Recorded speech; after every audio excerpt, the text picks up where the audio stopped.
Welcome to A Pleasant Solution, Embracing an Organized Life. I'm your host, certified life coach, professional organizer, and home life expert, Amelia Pleasant Kennedy. And I help folks permanently eliminate clutter in their homes and lives. On this podcast, we'll go beyond the basics of home organization to talk about why a clutter-free mindset is essential to an aligned and sustainable lifestyle. If you're someone with a to-do list, if you're managing a household, and if you're caring for others, this podcast is for you. Let's dive in.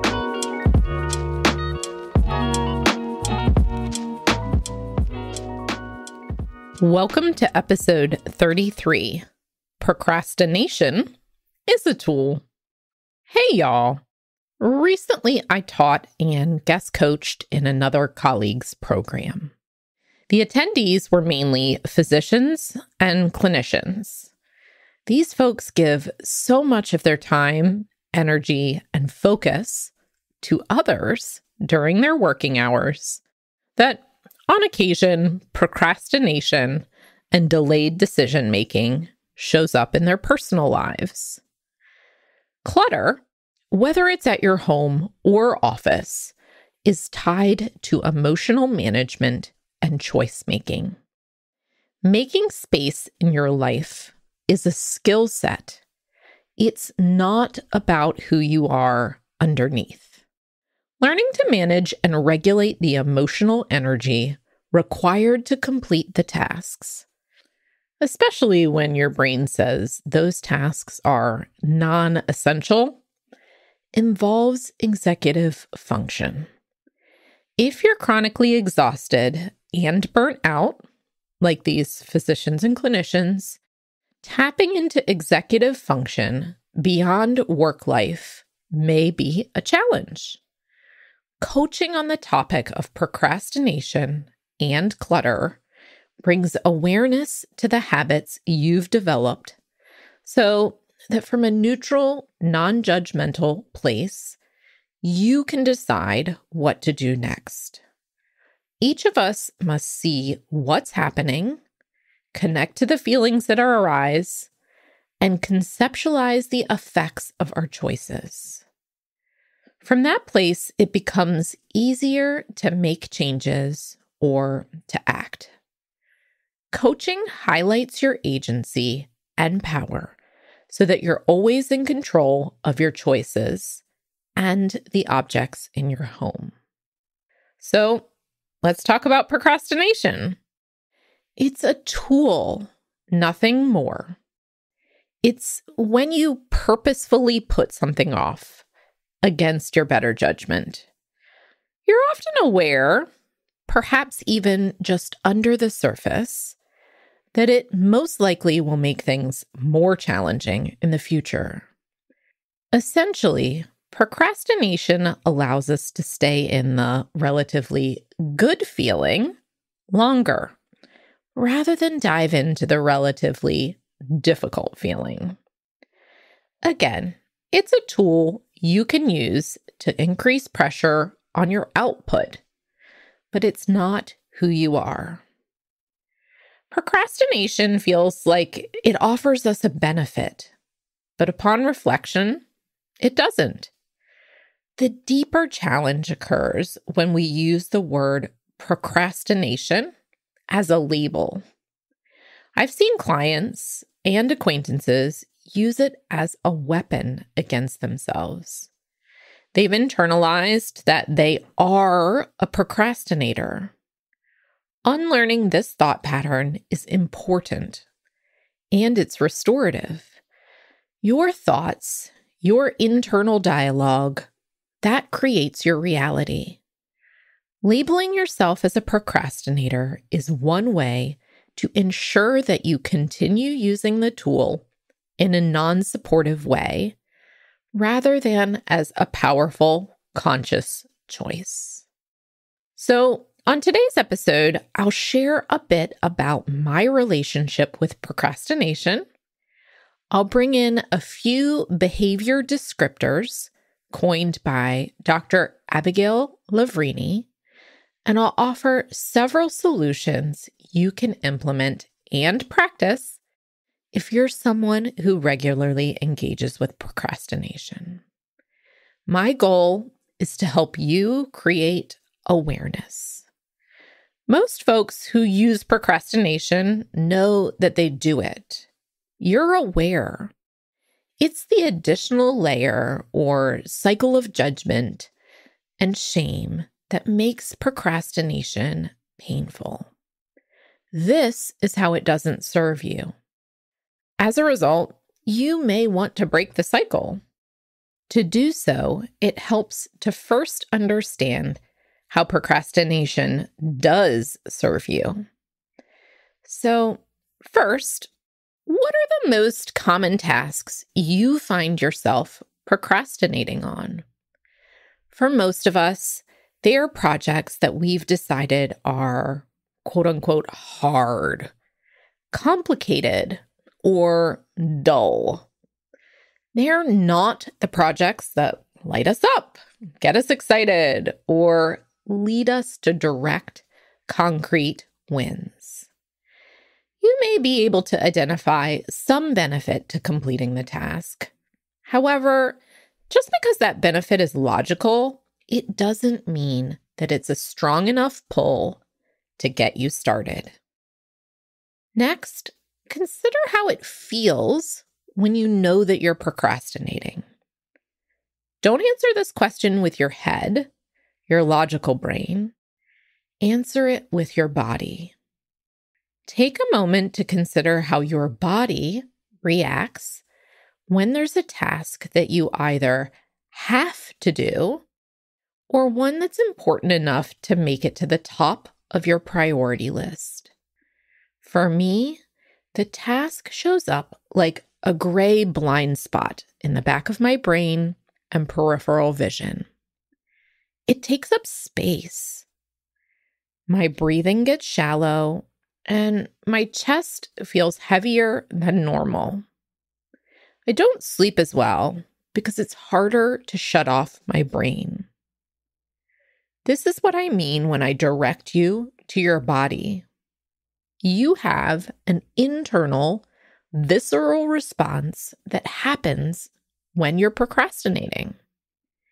It helps to identify it because it allows you to acknowledge how pushing back the start of the task affects your daily lived experience. The bodily response is carried with you while you eat, try to sleep, try to listen and focus at work, or with your loved ones. Procrastination doesn't just affect the specific project. It affects your whole day. Another way that I know that I'm procrastinating is that I tell myself that there's a million and one little things that I need to accomplish before I get started on the project. That puts a physical barrier between me and the hard thing. You may do this too. Picture your to-do list. The most urgent or important task is the one you're avoiding. Technically, this task would be at the top of the list. When you choose to procrastinate, suddenly that task ends up getting pushed down to the middle or the second half of the list. Small tasks like cleaning the kitchen, answering emails, folding laundry, or researching the best way to get the project done gets bumped to the top of the list. This is because your brain naturally wants to make progress. It wants the dopamine reward of feeling successful or accomplished at something. Yet instead of going for the huge relief of getting the main project out of the way, it's seeking the tiny pleasure from all the smaller tasks that seem easier. Your brain, it wants to stay in a good mood. It wants to avoid the pain. It prefers accomplishing straightforward, known tasks rather than gathering the energy to make decisions, feel uncomfortable feelings, and problem solve. I employed procrastination when I was processing and accepting my mother's dementia. Her diagnosis wasn't a total surprise. I'd been noticing changes for years. However, when I became responsible for taking action, making decisions, and having repeated hard conversations with her and my brother, my brain naturally defaulted to confusion. I heard myself saying things like, I don't know anyone going through this. I have no idea where to get started. I'd say to myself, I'll start looking at assisted living communities, making phone calls tomorrow. I judge and beat myself up for consciously delaying the inevitable. Sure, I was processing grief, and I knew that I was procrastinating. I knew that when I took the first step, I'd be acknowledging the painful reality of what was ahead. What I couldn't yet see was the utter relief I'd feel once I stepped back into my power. Your power is your ability to choose. Procrastination is a choice. It's a tool. I get it. It's hard to see through the mist of the many decisions, the increased strain on executive function, the piles of paper, the series of hard conversations to create change. It's hard to see the relief when the work is in the way. Recently, I've been reading Dr. Abigail Levrini's book, Success with Adult ADHD, second edition. She's a licensed clinical psychologist, ADHD specialist, and researcher. In Success with Adult ADHD, she provides practical tools and strategies for optimizing an ADHD brain in a world that expects high levels of executive functioning of us all.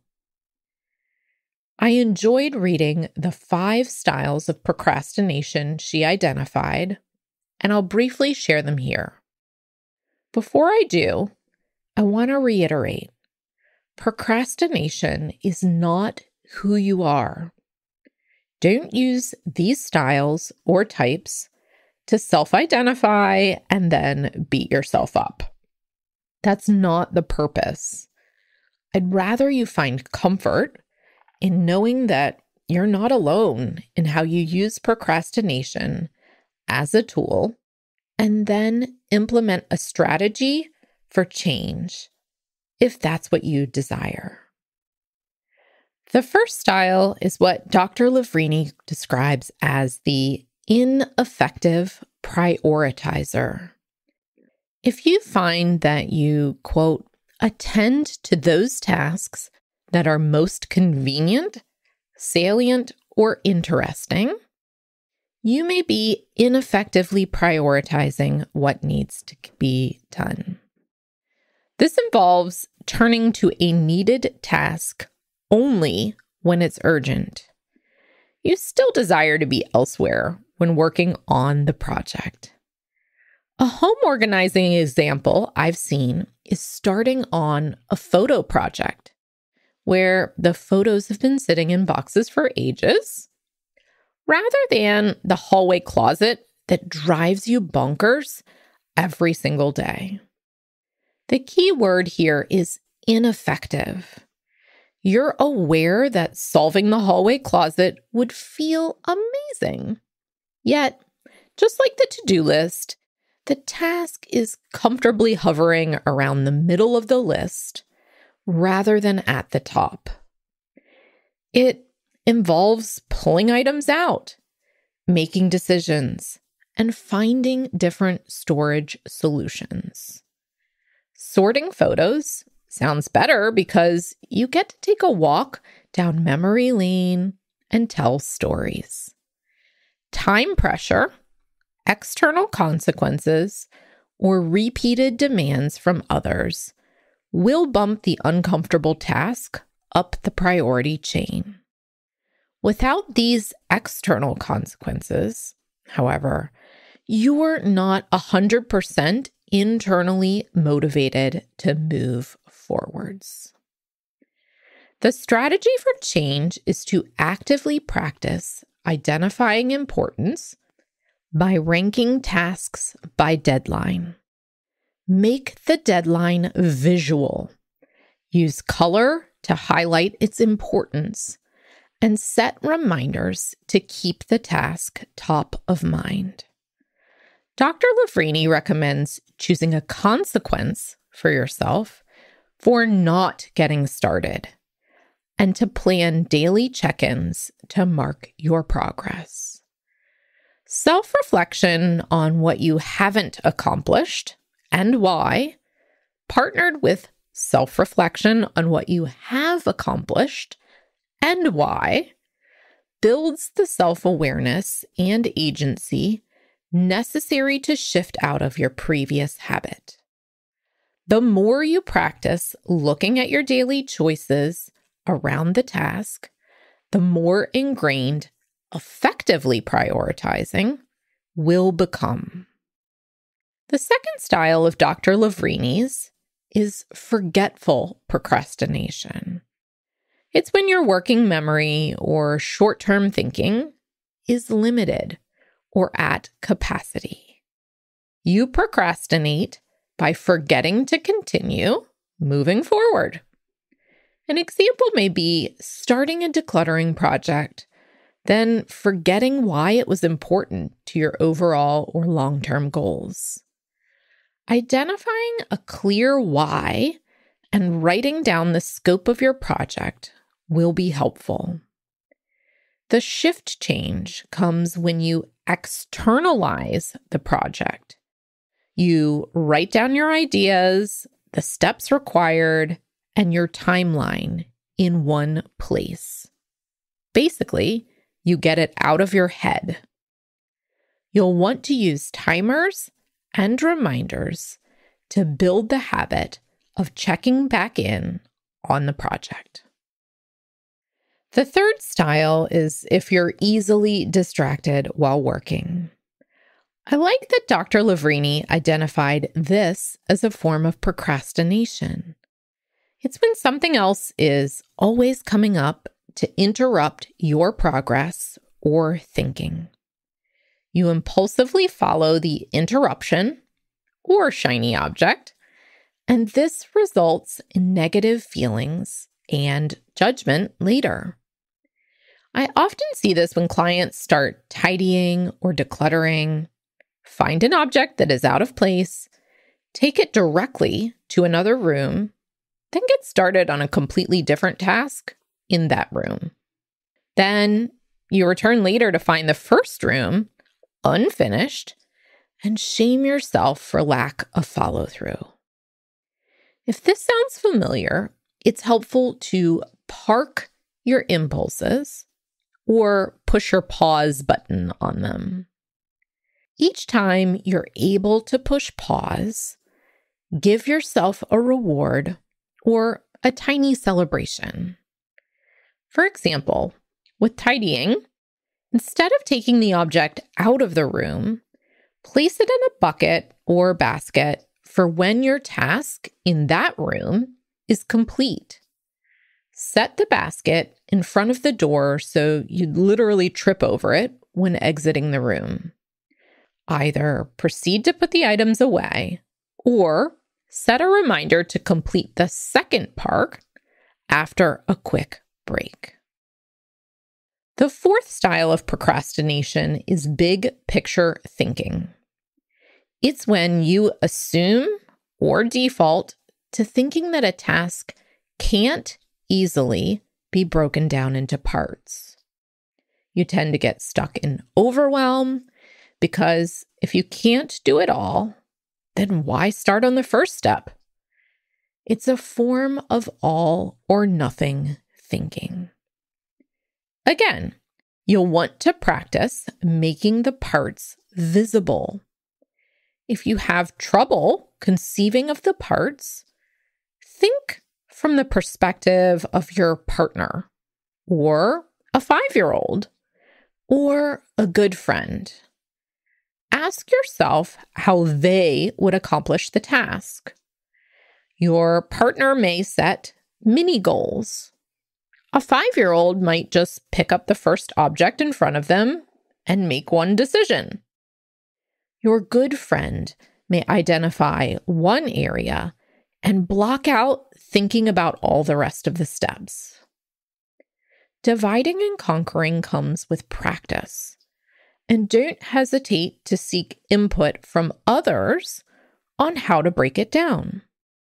Accountability and co-working partners are great ways to get started on identifying the parts too.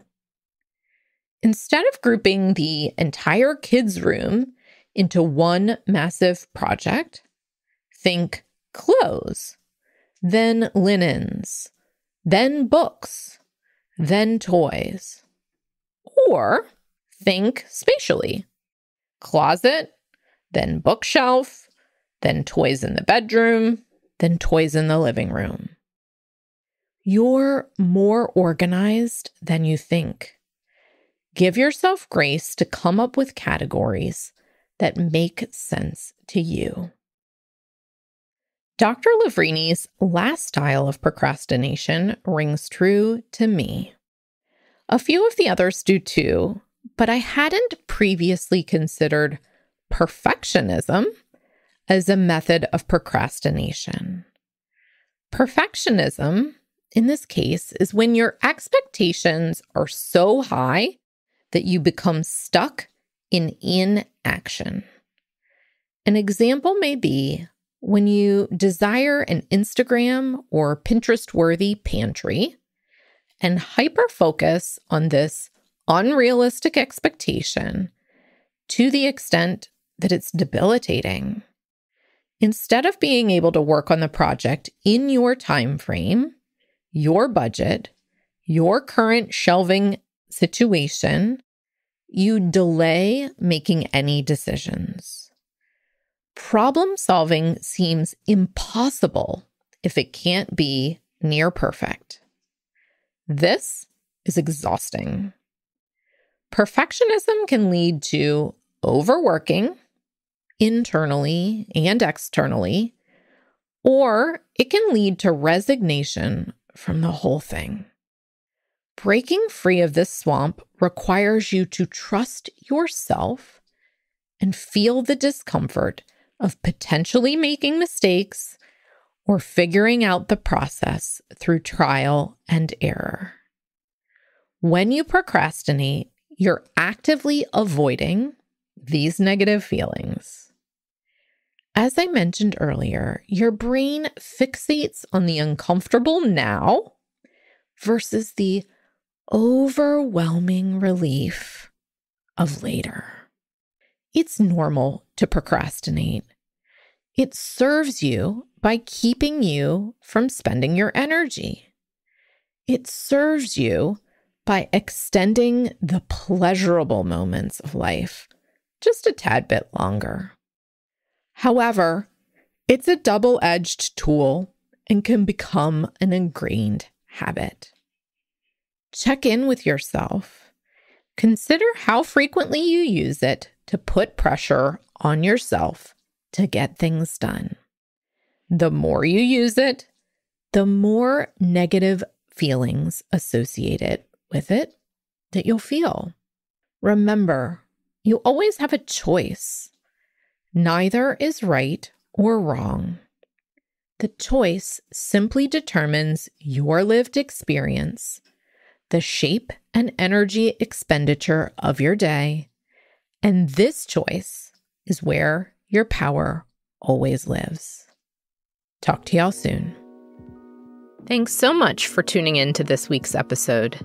If you liked this episode and know of just one other person who'd get value from it too, I invite you to share it with them. I'd be more than grateful. I'd love to stay connected with you too. Make sure to follow this podcast, to connect with me on Instagram @apleasantsolution, and join my community at apleasantsolution.com. Talk to y'all soon, and remember, you're more organized than you think.